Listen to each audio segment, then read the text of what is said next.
अरुणराव वरोडे साहेब, आत्ताच ज्यांनी मार्गदर्शन केलं ते इचलकरंजीचे उद्योगपती उत्तमराव नेत्रे साहेब,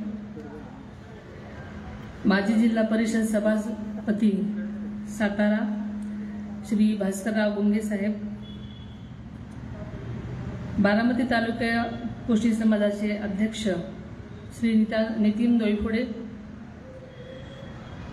राष्ट्रवादी अध्यक्ष विटा श्री नितीन दिवटे साहेब, आपले सगळ्यांचेच मार्गदर्शक श्री किरण शेठ गुजर, समाजातील याच्या मेळाव्यासाठी उपस्थित असलेले सर्वच समाज बांधव, माझ्या मोठ्या संख्येने असलेल्या आज उपस्थित असलेल्या माझ्या माता भगिनी, माध्यमांचे प्रतिनिधी आणि बारामतीतील सर्व प्रतिष्ठित नागरिक, आमचे सहकारी श्री ॲडव्होकेट सचिन वाघ आणि सर्वच मान्यवर, कोष्टी विजन ट्रस्टच्या वतीनं आयोजित या मेळाव्यामध्ये आपल्या सर्वांचंच तमाम बारामतीकरांचं मी मनापासून स्वागत करते। संकटाच्या काळामध्ये भक्तांच्या मागे ठामपणे उभ्या राहणाऱ्या, भक्तांचं संकट दूर करणाऱ्या श्री चांडेश्वरी मातेच्या चरणी सुरुवातीला नतमस्तक होते। आज दुग्ध शर्करा योग म्हणावा लागेल। 2 दिवसापूर्वीच आपण सर्वांनीच जागतिक महिला दिन साजरा केला। माझ्या या सर्व माता भगिनींना जागतिक महिला दिनाच्या शुभेच्छाही देते। तसेच आज आपण ज्या स्वाभिमानाने सगळीकडे वावरतो, ज्यांच्यामुळे त्या स्त्री शिक्षणाच्या प्रणेत्या क्रांतिज्योती सावित्रीबाई फुले यांची आज पुण्यतिथी आहे, त्यानिमित्त मी त्यांच्या कार्यालयाने स्मृतीला विनम्र अभिवादन करते। महाराष्ट्राच्या इतिहासात विणकर असणाऱ्या कोष्टी समाजाचे स्थान अत्यंत मोठे आहे। आताच आपल्याला सांगितलं मान्यवरांनी की मानवाच्या मूलभूत गरजा अन्न वस्त्र निवारा,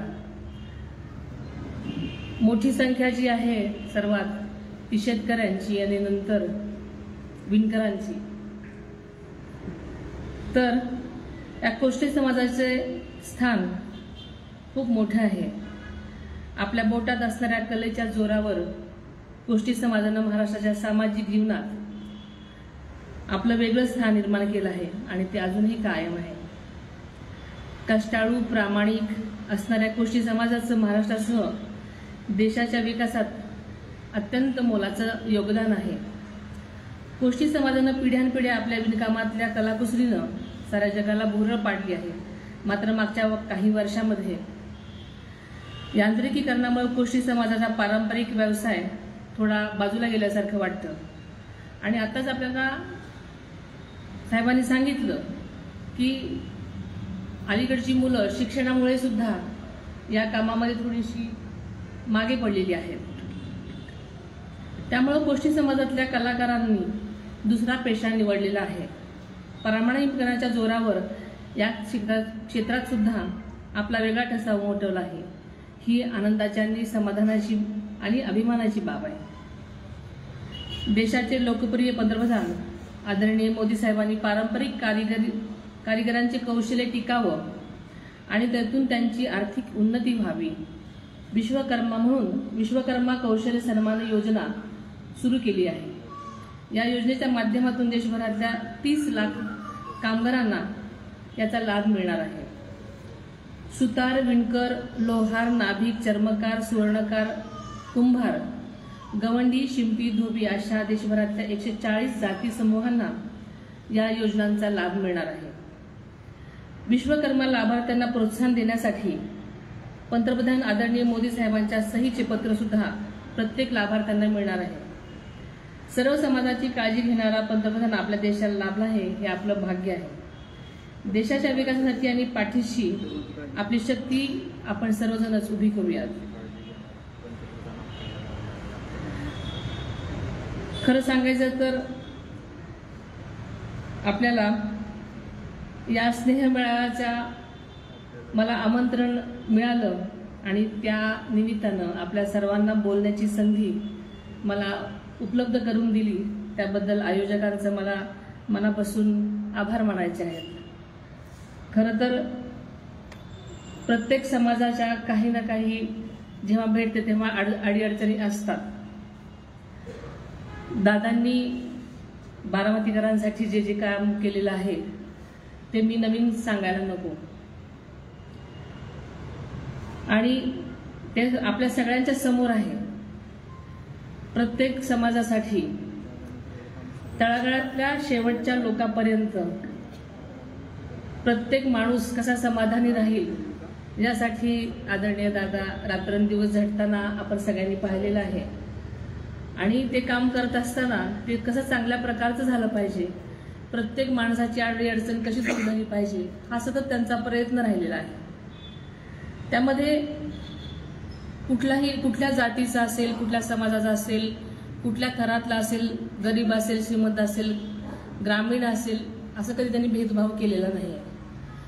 प्रत्येक बारामतीकर हा माझ्याच कुटुंबातला माणूस आहे, हे तत्व त्यांनी आजपर्यंत पाळलेलं आहे आणि त्यासाठी ते रात्रंदिवस झटत आहेत. त्यांच्या अडीअडचणी कशा सोडवता येतील यासाठी ते सतत प्रयत्नशील आहेत. आणि म्हणूनच आज आपल्याला बारामतीचं जे वेगळं स्वरूप दिसतं आहे ते आपण सगळ्यांच्या समोर आहे.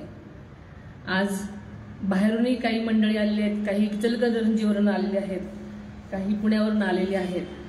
त्यांनाही बारामतीचं स्वरूप ते पाहत असतील, त्यांना इतर ठिकाणचं आणि बारामतीचं वेगळेपण कळत असेल.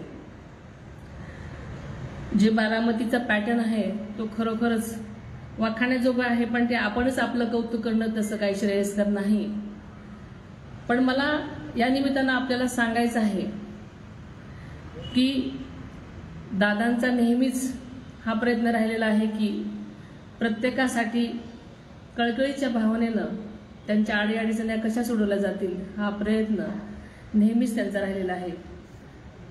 बारामतीचा कोणी व्यक्ती असो, दादांनी पुढे येऊन पहिलं त्यांचं काम कसं होईल आणि होणार असेल तर कसं ते लगेच पार पडेल यासाठी त्यांचा नेहमीच प्रयत्न राहिलेला आहे. त्यामुळे मला असं वाटतं की ज्या काही आपल्या अडचणी असतील, आत्ताच मला एक त्यांनी मंदिराबाबत जे किरण गुजर साहेबांना पत्र दिलं आहे तेही शाकंभरी मंदिरासाठी ज्या काही त्यांच्या अडीअडचणी आहेत किंवा इतर ज्या सरकारमधील अडीअडचणी असतील त्या मी दादांपर्यंत पोहोचवण्याचा लगेच प्रयत्न करणार आहे. त्या जेव्हा वेळ येईल तेव्हा त्या दादां सोडवण्याचा प्रयत्न करतीलच. आणि याची मला खात्री आहे की त्यांच्यापर्यंत त्या गेल्या आणि ते त्यांच्या आवाक्यातल्या असतील तर त्या नक्कीच लगेचच सोडवण्यात दादा कसूर करणार नाहीत. आणि हे मला वाटतं सगळ्यांनाच खात्री आहे. त्याच्यामुळे लवकरात लवकर ज्या शक्य असतील त्या दादा नक्की गोष्टी करतील असं मी आपल्याला आश्वस्त करू इच्छिते. आपण सगळ्यांनी मला या कार्यक्रमासाठी बोलवलं. आपण बारामतीकरांनी नेहमीच आदरणीय दादांना साथ दिलेली आहे. प्रत्येक गोष्टीसाठी त्यांच्या पाठीशी उभे राहिलेला आहात, प्रेम दिलेलं आहे आणि इथून पुढेही हाच पाठिंबा आणि हेच प्रेम तुम्ही देणार आहात ही खात्री बाळगते.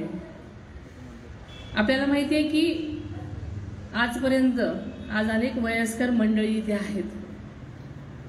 दादांचा स्वभाव कसा आहे आपल्या सगळ्यांना माहिती आहे. दादा जितके कडक आहेत तितकेच भावनिक सुद्धा आहेत. दादांचा स्वभाव कधीच असा कधीही कुणाचा अनादर करायचा नव्हता किंवा नाही. दादा रोखठोक बोलत असतील, त्यांचा आवाजच मोठा आहे सगळ्यांना माहिती आहे.